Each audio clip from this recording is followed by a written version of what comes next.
ಈಗ MLA ಅಥವಾ MP ಎಲೆಕ್ಷನ್ನಲ್ಲಿ EVM ಬಿಟ್ಟು ನೀವೇನು ಮಾಡೋಕ್ಕಾಗೋದಿಲ್ಲ. ನಿಮ್ಮ ಕೈಯಲ್ಲಿ ತೀರ್ಮಾನ ಇಲ್ಲ. GBA ಚುನಾವಣೆಯಲ್ಲಿ ಬ್ಯಾಲೆಟ್ ಪೇಪರಲ್ಲೇ ಮಾಡಬೇಕು ಅಂತೇಳಿ ನೀವು ತೀರ್ಮಾನ ತಗೊಂಡಿದ್ದೀರಿ. ಇತ್ತೀಚೆಗೆ ಕಾಂಗ್ರೆಸ್ನಲ್ಲೇ ಅನೇಕರಿಗೆ ಅದರ ಬಗ್ಗೆ ವಿಶ್ವಾಸ ಇಲ್ಲ. ಆದರೆ ಕಾಂಗ್ರೆಸ್ಗೆ ಬ್ಯಾಲೆಟ್ ಪೇಪರ್ ಯಾಕೆ ಬೇಕು ಅನ್ನೋದಕ್ಕೆ ಈಗ ಒಳ್ಳೆ ಒಂದು ನಿದರ್ಶನ, ಹಳೇದು ಬೇಡ ಹೊಸ ನಿದರ್ಶನವನ್ನು ನಿಮಗೆ ಕೊಡಬಲ್ಲೆ. ಕುಣಿಗಲ್ನ ಊರ ಸಂತೆಮಾತೂರಿನಲ್ಲಿ ಒಂದು ಸೊಸೈಟಿ ಚುನಾವಣೆ ನಡೀತದೆ.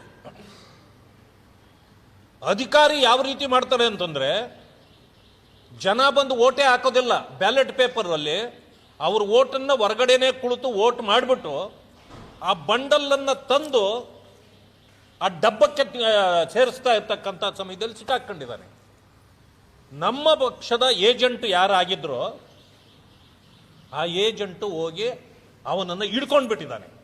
ಬಂಡಲ್ ಇದನ್ನು ತುರುಕ್ತಾ ಇರುವಾಗ ಹಿಡ್ಕೊಂಡು ಬಿಟ್ಟಿದ್ದಾನೆ. ಸಿಕ್ಕಾಕೊಂಡ ಮೇಲೆ ಪೊಲೀಸ್ನವ್ರಿಗೆ ಗೊತ್ತಾಗಿದೆ.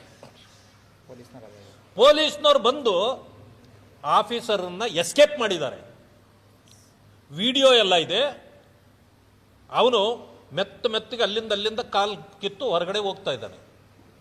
ಕೊನೆಗೆ ಅವನ ಮೇಲೆ FIR ಮಾಡಿದ್ದಾರೆ, ಕ್ರಮ ಏನೂ ಇಲ್ಲ.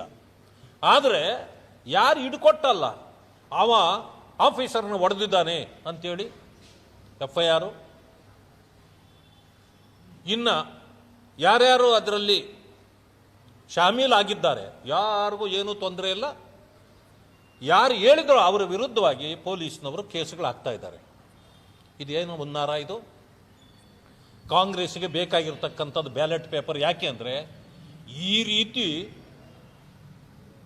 ಮಾಲ್ ಪ್ರಾಕ್ಟೀಸಸ್ ಮಾಡಲಿಕ್ಕೆ ಮೊದಲಿಂದಲೂ ಅವರು ಆ ಪದ್ಧತಿ ಇದೆ ಕಾಂಗ್ರೆಸ್ನಲ್ಲಿ, ಅದನ್ನು ಮಾಡಲಿಕ್ಕೆ ಇವತ್ತು ಮಾಡ್ತಾ ಇರ್ತಕ್ಕಂಥದ್ದು. ಆದ್ದರಿಂದ ಯಾರು ಆಫೀಸರ್ಗಳಲ್ಲಿ ಇನ್ವಾಲ್ವ್ ಆಗಿದ್ದಾರೆ ಅವರನ್ನೆಲ್ಲ ಸಸ್ಪೆಂಡ್ ಮಾಡಬೇಕು. ಮತ್ತೆ ಹಿಡುಕೊಟ್ಟವರ ಮೇಲೆ FIR ಹಾಕಿದ್ದಾರಲ್ಲ, FIR ವಿತ್ಡ್ರಾ ಮಾಡಬೇಕು. ಯಾವ ಅಧಿಕಾರಿಗಳು ಇದರಲ್ಲಿ ಶಾಮೀಲ ಆಗಿದ್ದಲ್ಲ ಅಧಿಕಾರಿಗಳನ್ನು ಕೂಡ ಅವರನ್ನು ಇಮ್ಮಿಡಿಯೇಟ್ಲಿ ಸಸ್ಪೆಂಡ್ ಮಾಡಬೇಕು. ಇಲ್ಲ ಅಂತಂತಂದರೆ ಇಂಥದ್ದನ್ನು ನಾವು ಸುಮ್ಮನೆ ಬಿಡೋದಿಲ್ಲ.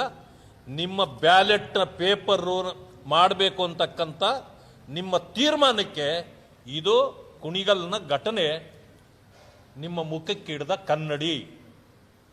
ಇದಾದ ಮೇಲೂ ನೀವು ಬ್ಯಾಲೆಟ್ ಪೇಪರ್ ಮಾಡ್ತೀರಿ, ಮಾಡ್ರಿ. ನಮ್ಮ ಜನ ನಿಮಗೆ ಬುದ್ಧಿ ಕಲಿಸ್ತಾರೆ. ಇದು ಆಕ್ಷನ್ ತಗೊಳ್ಳಿಲ್ಲ ಅಂದರೆ ಸರ್ಕಾರ ಮತ್ತು ಇದನ್ನ ಮಾನ್ಯ ಶಾಸಕರು ಇದರ ಹಿಂದೆ ಇದ್ದಾರೆ, ಕೇಸ್ ಹಾಕಿಸ್ತಾ ಇದ್ದಾರೆ. ರಂಗನಾಥ್ ಅವರು, ಮಾನ್ಯ ಶಾಸಕ ಡಾಕ್ಟರ್ ರಂಗನಾಥ್ ಅವರು, ತಕ್ಷಣ ಅವರನ್ನು ಕೂಡ ಬಂಧಿಸಬೇಕು, ಇಮ್ಮಿಡಿಯೇಟ್ಲಿ ಬಂಧಿಸಬೇಕು ಅವ್ರನ್ನ. ಯಾಕೆಂದ್ರೆ ಇದೆಲ್ಲಕ್ಕೂ ಕಾರಣ ಅವರೇ ಇದ್ದಾರೆ. ಇದನ್ನು ಮಾಡಬೇಕು. ಮಾಡಲಿಲ್ಲ ಅಂದರೆ ನಾನು ಕೂಡ ಸೋಮವಾರ ಮಂಗಳವಾರ ದಿವಸ ಸದನದಲ್ಲಿ ಇದನ್ನು ಪ್ರಸ್ತಾಪ ಮಾಡ್ತೇನೆ. ಇಡೀ ರಾಜ್ಯಕ್ಕೆ ಈ ವಿಷಯವನ್ನು ಮುಟ್ಟಿಸುವಂಥ ಕೆಲಸವನ್ನು ಕೂಡ ನಾನು ಮಾಡ್ತೇನೆ.